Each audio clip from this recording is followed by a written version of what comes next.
Welcome to Str8Up Podcast. I'm your host, Berto Brown. Str8Up Podcast aims to connect international artists with local entrepreneurs and musicians. Today, we got a special guest in the house. We got singer, songwriter, painter, just overall good guy.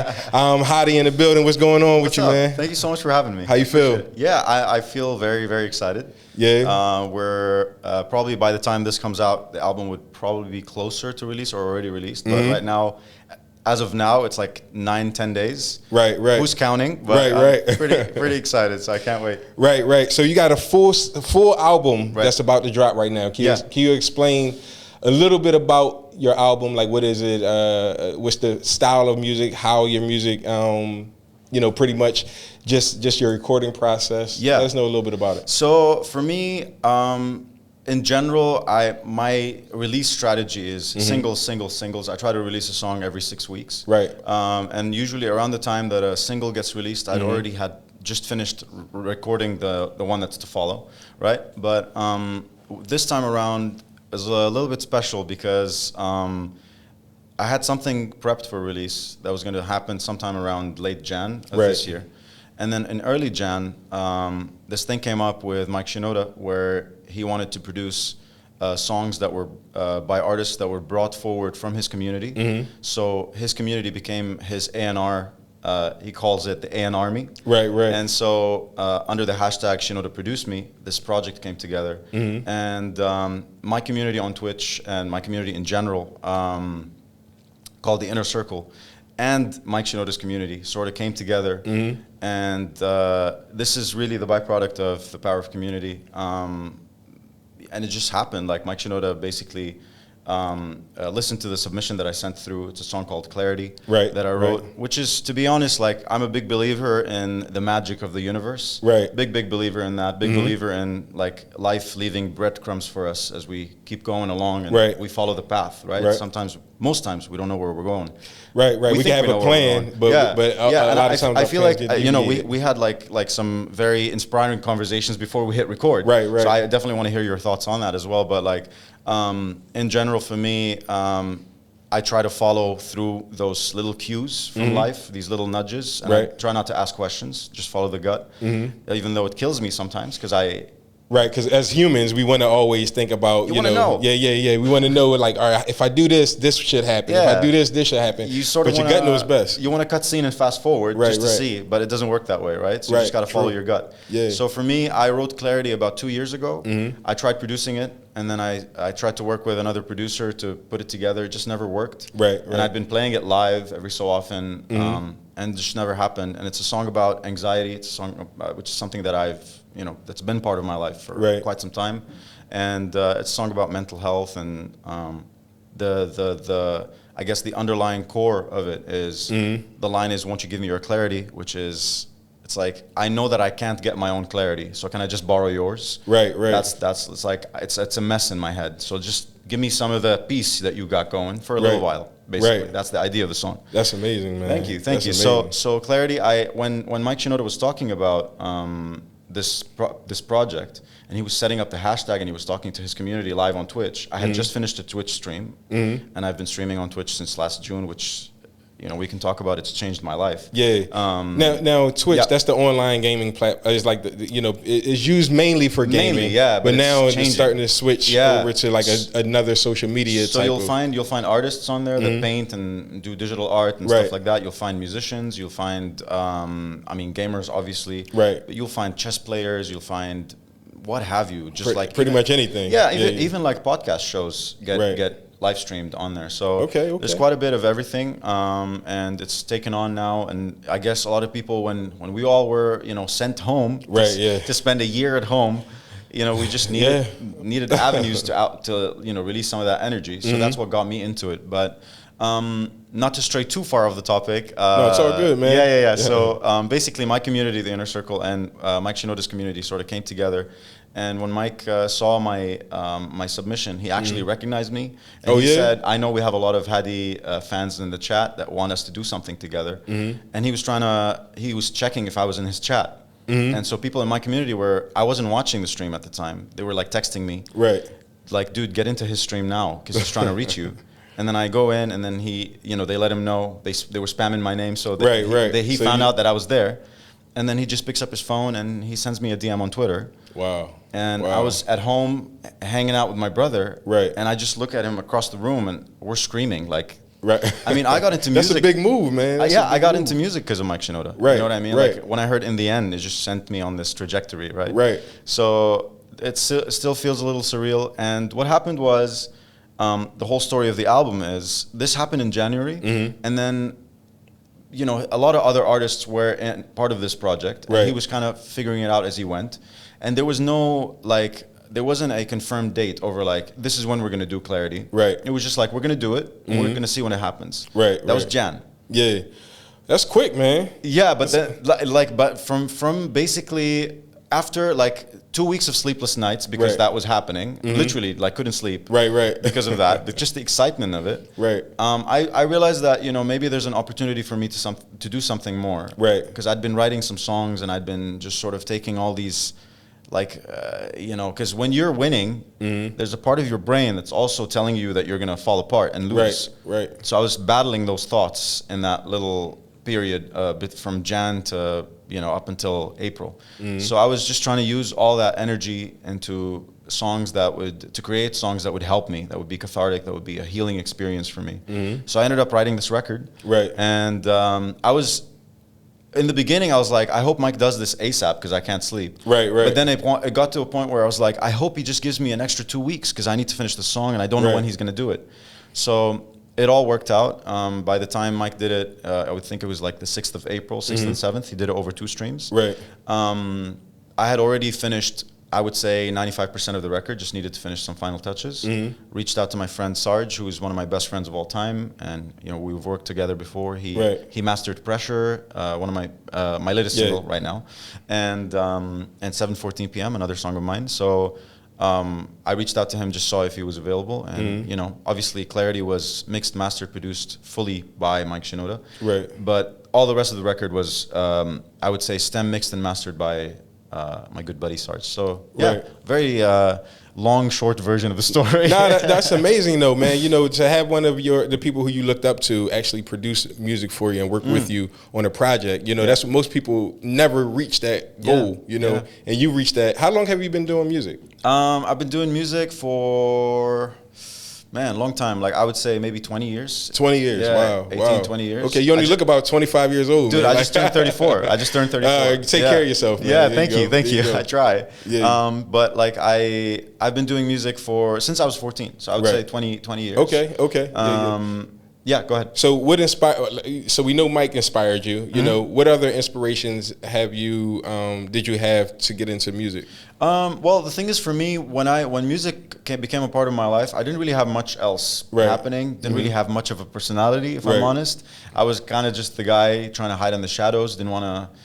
Just introverted to ninja levels of introversion, just black belt in introversion. Right. And I didn't, I had a little bit of a social life, but I was always the shy guy. I didn't want to, even getting into music, I didn't really have an interest in performing. Really? Or doing this full time. Really? I just wanted to escape into something, right? Right. And then I just got into, I think the bands that stuck with me the whole time were Coldplay and Linkin Park. Those never wavered. Yeah. And then, other artists come and go. Yeah. Just waves. A song that inspires you here. Yeah. You listen to something, it's really good. Because I'm really into modern stuff. I like to stay up to date on what's trending musically. Because I like to update my ears' firmware as much as I can. Yeah. As much as possible. You got to stay with the current times. Yeah, exactly. As much as it benefits you. Of course. We touched a little bit on that before the podcast started, but for me, it's more about just what are some of the cool technologies that are happening right now? Right. Where can I cut some corners and make things sound better? Just by using easy techniques. Right. I try to use some of that. I mean, I like blending work ethic with total laziness. Yeah. You know what I mean? How does that work? It's not laziness. I guess maybe that's the wrong word because I work really, really hard, nonstop. Right. But you use your inspiration when you inspire. Is that? It's like I try if something feels like I'm trying too hard, I feel like I'm just pulling teeth and I shouldn't do it. You know what I mean? I'm sure maybe from your perspective also on the business side with the stuff you do, sometimes you just need to go with the flow. Like if something feels like a stretch, too far of a stretch, maybe you're just not ready to do it. Right. You know? So I try to stay real with myself, but also try to push the envelope. So it's like a little funny line to walk. Right. I like the way you said that you like to keep it keep it real with yourself. That's the term I always use, you know, to a lot of people who I come in contact with, man. I was like, you know, you don't need to keep it real with me, especially when you do music. You don't need to keep it real with me. You just need to keep it real with yourself. So you know, you got to know yourself in music. And I think that's one of the most important things in music is authenticity. Right. So how do you maintain your level of authenticity with a lot of the clutter? I know we had a conversation off air, you know, about that. But how do you maintain that? So just to like recap a little bit on the clutter we talked about, it's just the fact that there's so much out content, there, right? And there's constantly new things and there's amazing things out there, right? But the thing is for it is that you can't like, because as I was saying to you before, like if you showed me a track right now and you were amped about it, I'm going to want to make you equally as happy with my track. So I'm going to want to go back home and write something that's literally a carbon copy of it. Like that's my instinct. My instinct is to like the people pleaser in me, right? Wants that. But then it's for me. It's like I slowly realize that with time that I'm really not that great at a lot of things, right? I'm terrible at most things. I'm decent at some things. So those things that I feel I'm decent at, let's augment that. Like let's go to gym on those points, right? Whatever I have no chance doing, let's just bail on that, right? So for me, a lot of times when I'm writing songs, like if I just hear like a new Justin Bieber track, right? And it's like, it's killing it with the numbers, I get inspired because I want success, right? That's what you aim for, right? Yeah. So I want like as much as like within my authenticity, I also want massive success. Right. So I try to do something similar, but then I realize I'm just not Justin Bieber. Right. For better or worse. Right. I'm just not that guy. I don't think Justin Bieber is Justin Bieber right now. Yeah, exactly. You know what I mean? So I think for me, like to answer that question, I think, and I'm sure you feel it too. There's like a tug inside that tells you that this is the right way, and sometimes the wrong way just feels like the wrong way. Right. Could be like a new business venture you're exploring, could be a partnership you're looking into. Some things just don't feel right, and you have to respect that feeling. And sometimes sometimes things feel so right but scary at the same time because it's something you've never done before. And you're just like, you know what? I might fall flat on my face, but let's try. How do you combat that fear though? Because I know for me, I think I'm a dreamer, you know. Of course. I want massive success, right? But you can't be doing all of this if you're not a dreamer, by the way. You've got like a billion things happening right now. I feel like at all times, man. I think we all do, you know. I know when I shoot too high sometime, right, and I'd be like, man, what if I don't accomplish it, you know? And that scares me. You know, my biggest fear in life is not reaching my full potential. That's literally my biggest fear. Life. And so I'm always constantly grinding. I'm always constantly working. There's never a time where you can, you know, I'm like, I'm just chilling watching TV. And it's very rare. It might happen, but it's very rare that I'm just like, I'm just watching TV. And I'm always working. Potato mode. Because of that fear, you know. So for me, you know, I don't do music, you know, but I do. Me and you have something in common with art, you know. So I like to do abstract art, impressionist abstract. So it's just colors. You got to show me some stuff. I got you. So you know, how do you combat that fear? So I feel like with me, I just accept the fact that I'm really afraid, and I accept the fact that failure is probably the most accessible option right now, and I accept the fact that you know, if I don't get it right, that it's not the end. That I can just get up and try again. And I've been doing this thing where I try to sort of trying to say this without using like profanity, but so I'll skip this line. We'll edit where we can.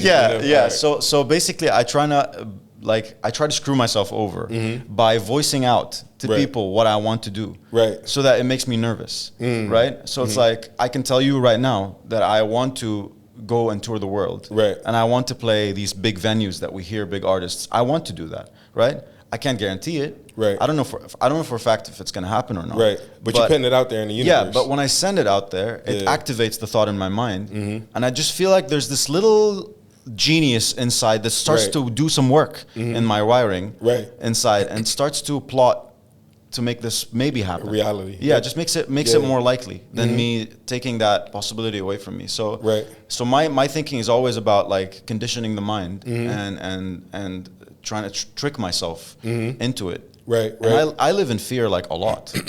I just like that's the truth because I feel like I'm, you know, you're the owner of the businesses that you do right now. You know, you're suspended in midair. You're Right, right. Yep, You don't yep. have like at any like hopefully knock on wood Yeah. continues to grow. Sorry, that knock on wood must have been terrible on the mic. No, it's all good. It's all good. So man. so you know like hopefully sky high and keeps Sky's the growing, limit, yeah. right? But there is always that fear. Yeah. What Yep. if it just doesn't work, right? Yep. But is that going to stop you? Like, Nah. because what's the alternative if you weren't doing this? Right. There's really no alternative. You know, you're That- too there we deep go. in it. No you plan know? B. You're too deep in it. Yeah. Yeah, no plan B. Yeah, So yeah. for me, it's like I like if whenever people ask, and I feel like I'm not in a position to be giving advice to people. To be honest, You are though. maybe, Yeah, yeah. but like thank you. But like I feel like You wouldn't be whenever- here if you wasn't. Yeah, I appreciate that. So what I normally say is if people ask for advice on like getting into music or art or any venture Right. that strips you from what we know as security, as far as the 9 to 5 and a salary and stuff, Right. I always say if you can live your life not doing it, then please don't do it. Right. But if you will be sick in your stomach by not doing it, Right. then you should do it. Because if you can live your life with another alternative that could possibly make you happy, then this is not for you. Because Right. the grind is real, Yeah. and the tough times are real, and there will be tough times, no matter what. Yeah, you have to what I always tell you know my friends is you have to experience every emotion when you're entrepreneurial, when you're doing something that you love. You have to experience every emotion. Yeah. The moment that you stop, you know, the moment that you stop feeling, Yeah. you don't love what you do. Yeah. You know. So like, what are some goals for you that you have in sight for the next 12 months, for example? Man, I got a certain amount. I got a specific number of projects that I want to release Nice. via Audio Swim. We have a specific number of events that we want to do, and these things for the next year. If we can make those if we can accomplish those, Right. it will be a success for us. Right. You know, it will mean success in this lane. Yeah. But you know, at the end of the day, if we don't get it, you know, I don't feel like we'll feel like a failure. You know, to be honest with you, we had a very difficult start. You know, because we've been up against COVID since the inception. And of you've what been we've doing this been for doing. a year. For a year, right. Yeah. So we came a little bit over a year now. So we basically, had you started around COVID time. yeah. Right before COVID was our first official event, and then the day before we were supposed to do it, the government said no more live events. Man. So we planned. We had a number of tickets sold. We did everything that we possibly can do in order to make this event a success. We had TV, we had radio, we had newspapers, everything. But at the end of the day, COVID said, nope. Yeah, not today. Not today. Yeah. You know, so all of that hard work, but we would manage to pull something off, and we went virtually. But you know, at the end of the day, that emotion, that high and low, was ridiculous. You know, Yeah. during that Can time. only imagine. So yeah. But to stick with it is. But we stuck with it. Yeah, Yeah. we still here. We still doing it. We came up with some alternatives, which you know, part of that is what we're doing right now Yeah. is podcasting, interviewing, you know, international and regional, you know, star musicians. Yeah. To kind of talk about their journey. You Yeah. know, and that spawned from you know Emirates Music Summit, Yeah. Str8Up Entertainment. Yeah. Nice. So going back into because you're an artist through and through, whether it's visual, whether it's music. You know, how did you get into the visual side of art? I got into that way before music, actually, because Really? I was really into like graphic design, and I even almost minored in graphic design. I think I was like one course away from getting a minor in graphic really? design. Okay. Yeah. Yeah. I was always obsessed with like the artsy side. I never really did art up until recently. Okay. A couple of years ago, but for me, I got into art because I needed to like step away from music sometimes to just do something creative, but also that I'm not competitive in. Right.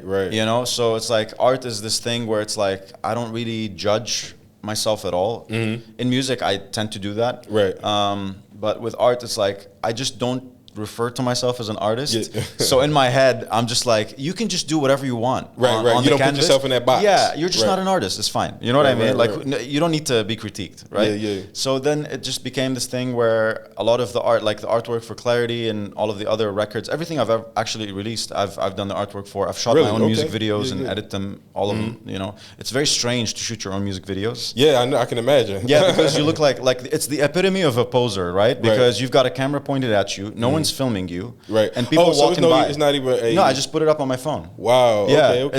it's like people walking by, like this guy, some like narcissist right here filming himself singing right now. Right, you know what right. I mean? But you got to do it. So I try to shoot in places where there's minimal to no traffic, and I just try to enjoy the process as much as I can. Right, right. And I'm not really a big fan of editing, to be honest. Like I hate that process. Yeah, but man, it's long, tedious. I hate it. It's precise. All the video editors out there, I feel your pain. Yeah. I hate it. So yeah. Yeah, no, it's crazy, man. You know, like I can imagine just for, initially I was trying to do some of the editing for the podcast, man. I just like, it's a pain, this, man. It's a pain. It's long, man. Yeah. For a 15-minute segment, you're spending hours. Yeah. Literally hours. Yeah, like literally. just for 15 minutes. And Literally. I'm like, I can imagine movies, man. Imagine movies. I can't even think about that because with movies, you've got other people that will come in and say, oh, could you change that? And that would be like a million things. Right. With my music videos, I'm the guy who signs off on them and I'm the guy who shoots them. So a lot of times, So everything is up to you. Yeah, but I mean, Almost. there's a positive and a negative in that. The positive is things get done faster. The negative is I'm missing out on collaboration sometimes, and that's what I want to do more of, moving forward. Your goal is to collaborate more. I want to, yeah, Okay. I really want to. So yeah, anyone who's well, you got a big collaboration out now, Oh, so. dude, I'm so excited. Yeah. So you're moving in the right direction. Yeah, yeah, You I put hope it out so. there, I guess, and now it's coming to life. Yeah. So how do you view the UAE's music scene? Like, I think that, I will say from my personal experience, I don't know if I look at it as a UAE music scene. I Right. just think of it globally because the world is kind of like very yeah. small now. Right. You end up meeting people online that know people that you know personally. Right. It's a little strange. Like I've had that happen to me several times. So for me, I think my perspective with it is, I think it's great to be here. I think that, if I wasn't here, that I wouldn't exactly be in this position that I'm in right now. Right. And I've gotten the opportunity to open for some of my favorite artists, Bastille, James Arthur, Tom Odell. Honestly, like that's it's insane to think that those things happen. And got a lot of support. Shout out to Red Bull as well for helping out with scoring some of those gigs and getting me on those bills. And I wouldn't change a thing. I like the fact that I'm here. I like what's happening here. But also for me, I'm a dreamer, the same as you. I want to get out there, and it inspires me to represent in some way, even though I don't necessarily think of myself as a representative of anybody other than myself for the most part, because people can choose to be represented by me or not. It's not my choice. I can't say, oh, I'm going to go represent you. You have to claim that for me. Right? I don't claim that. So for me, I would never claim it, but I like the idea, like when I see someone from Lebanon or someone from the Arab world doing some cool stuff out there, there's always this thought, like, that's really cool. Like, I was in that same city that person was in, and look at where they are now. Success, So I like to think that the same things that inspired me when I was a kid, maybe I'm able to provide that same inspiration to someone who's a kid right now. Wow. Or someone who's at any age group, right? So, again, I think the UAE is incredible. There's a lot of amazing things to be done here. A lot of great opportunities that I know other artists in other territories may not necessarily have. And so. I'm blessed to be here. Right. So where has been your favorite place to perform, like internationally or locally? Man, that's tough because some venue owners might be upset now. But well, you could pick a city if it's Dubai, it's Dubai, But you could pick a city. You don't have to necessarily name the place. I'm gonna name a place. Okay. I'm gonna go hard in the paint and name a place. There you go. I'm gonna say the Rotunda is probably my favorite venue to play. I opened for Tom Odell there, and Pratik Kuhad. The acoustics of the place are just really bizarre in the best of ways, I think it's just a very nice spot in the sense that it's very intimate, but also it's a big venue in a way. Like it's about, I think capacity is like 800 to 1,000 people, which is not little, but also you tend to feel that you're up close and personal with people. So I think that's my favorite. That's probably my favorite venue right now. If you ask me next week, I'll probably have a different one. But yeah, right now. Yeah. How has COVID hindered or helped you, or I had like one pretty big show booked for May last year, and I was pretty bummed when that happened. But I try not to get too hung up on it. I would say COVID has been this. Obviously, there's been a lot of challenges. You know, just like recalibrating the way we conduct business as artists. But there's been like this massive silver lining because I got into Twitch, which we got into earlier, and I started streaming on Twitch last year, June 4th, and just celebrated 1 year. And this whole experience has changed my life so much. And it's like I've been performing my entire catalog of music, and to people from all around the world. It feels, I would say, sort of like if you're busking, but people from all around the world, like it's the street of the world basically, because anyone can stumble upon your stream. And I've had the blessing and opportunity to meet some of the most authentic and incredible people who are in my community, the Inner Circle now, and it's just been this very warm support vibe all around. And you know, when you stream, it's much longer than a concert. I stream 4 hours, 4 days a week. Wow. And in those 4 hours, whether you like it or not, your defenses drop. You know, the walls you build to kind of maybe shield yourself, or because you're doubting yourself, they drop eventually, and you're just like, you know what, I'm just me. And so you eventually end up talking about a lot of things that are very human and very real. And people share their stories, and you share yours as well. So it's been this, as much as it's impacted a lot of the tangible things as far as Spotify numbers and all of those things, it's also been a very massive intangible support unit that I think will stay with me forever. So it's, Nah, that's cool, man. Pretty special. So the Inner Circle, how did you come up with the name, the Inner Circle? I think the name The Inner Circle sort of came up because I'm a pretty private guy in general, and I'm a pretty reclusive, and like I'm the creepy guy at a party, just not talking to anybody. I'm just like, oh man, I hope nobody notices I'm here. You know what I mean? So for me, I just like to keep a closely knit, tight circle.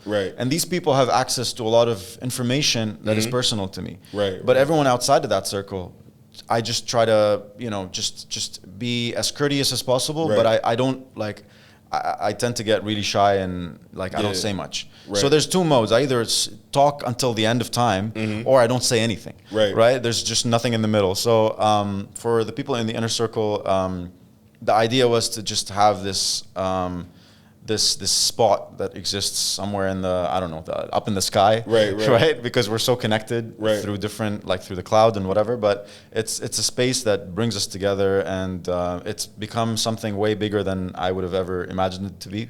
Because I guess when you get into music and like even the stuff that you do, the power of community and wanting to have a community that really goes after the things that you do and follows you. I think that's the dream, right? Because styles change. Like right now, you know, my upcoming record sounds to me different than the stuff I've released before. Maybe it sounds the same. I don't know, but to me it sounds different. You know, but so your musical style changes. The things that you do change. Maybe you'll end up doing in your business. Maybe you'll expand into something else. And so when you have your crew, when you have your ride or dies with you, they will always be with you, regardless of what clothes you wear, regardless of what you do, regardless of how big or small you are, right? Because we all have our days. You may have a big hit tomorrow, make $1 million, and then maybe you'll just need to like figure some stuff out before your next hit. So it's like some people will come and go, but then you've got your ride or dies that are with you unconditionally. So for me, this is what the Inner Circle feels like. It's an unconditional space of love, not just towards me, but towards everyone in the community. So Now that's amazing, man. That's dope. So what your dream collaborations? Give me 5 people that you would want to Mike collaborate Shinoda. with? Yep. All right, you got Right up boom. there. Yep. I actually sent myself an email. I probably mentioned this story before, but I sent myself an email last year of November. So every year I send myself an email with goals that I'm going to achieve in the next 12 months. Right? Gotcha. They're just like bullseye. Can I get a interrupt real quick? Yeah. Did you get that from Jack Canfield? Have you read? I don't know. No? Okay. So I'm like, I've seen the Jim Carrey thing about the check he wrote for himself, right? Yep. So that inspires me a lot. So Gotcha. I tend to write a lot of what I want because it again helps me see it. It helps me just believe a little bit more, right? So I wrote myself an email that in 2021 that I'm going to collaborate with Mike Shinoda, and this was before any of this was going on. Yeah, like fit it out there. Because at the time Mike was doing instrumentals and he had no intention of working with anybody. So when this came together, I was just like, man, okay, what if the other items on that list started to come to fruition? Because there's some massive things on there. Yeah. So as far as collaborations go, I would say so you got Mike Shinoda. I would love to collaborate with Eminem. Okay. NF. I don't know if you know NF. No, I'm not. He's like a really intense rapper. Okay. I would love to be on a song with Coldplay. Okay, yeah. I would love to be on a song with Coldplay. Yeah, everybody would, right? Everybody would. It's everybody's dream. Yeah. I would say 21 Pilots. Okay.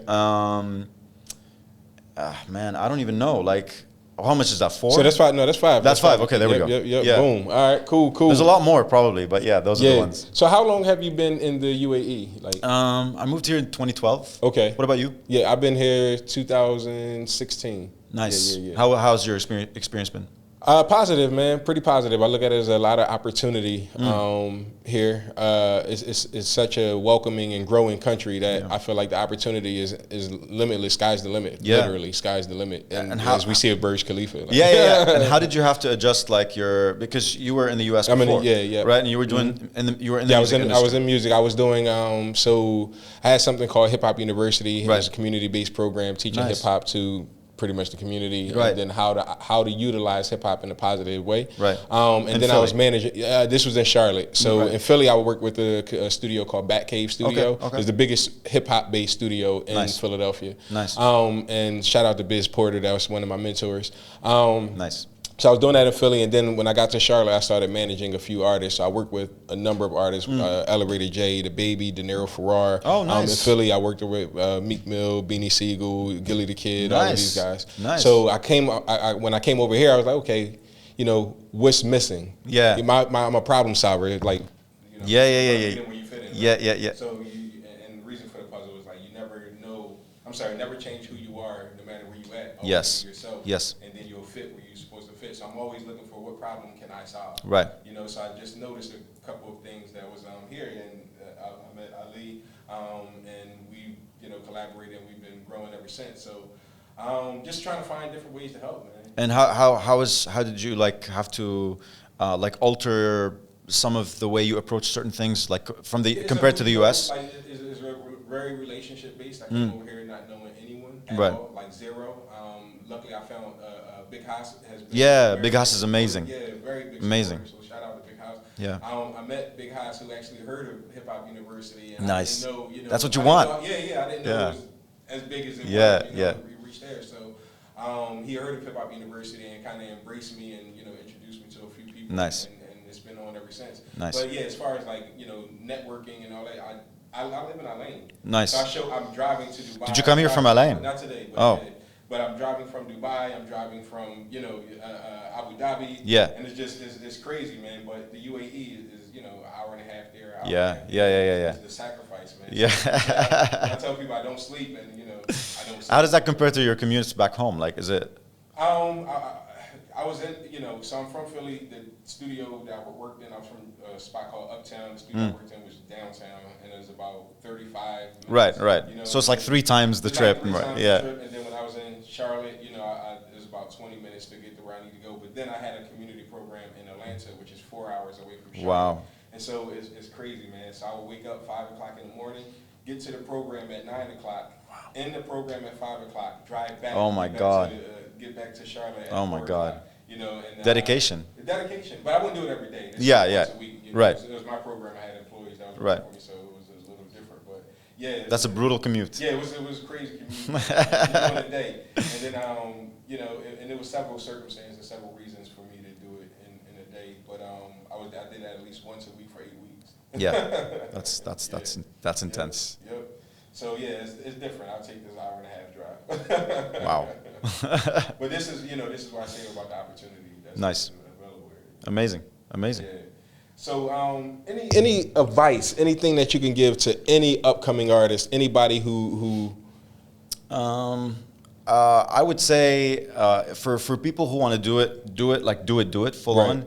Mm-hmm. Again, it's the same thing of like, just see if you really want to get into it. But I always say, I remember I went to this one show once back in Kuwait, and someone asked the artist, and I think it was without mentioning names actually, it was a known artist, right? And the artist said, do not get into the music industry. It's really tough. Yeah. And I remember that upsetting me. Yeah. Right? Because I was trying to get into the music industry. And I remember I would never tell someone not to do something. Right. But I would just say, from the reality side, just like, nothing just happens very quickly. There's a lot of work involved. Right. There's a lot of dedication. Right. And I think if you think of the tough times as opportunities for you to realize how much you want this, then your mindset can change. Because when you get tested and you still want to do it, it means you really want to do it. And then the other thing I would say, as far as the creative decision making, always just be yourself. Always be authentic. Pay no mind to whatever's happening around you. Try to create things that you want to hear, things that you want to see. Right. And just like be as real and authentic and as grounded, regardless of how big or small you get. Just stay grounded. So yeah, that's what I would say. Good advice, man. Well, thank you so much for joining the Str8Up Podcast. My name's Birdo. Thank you so much, Hadi, for joining us. Thank you so much. Appreciate it. And we out.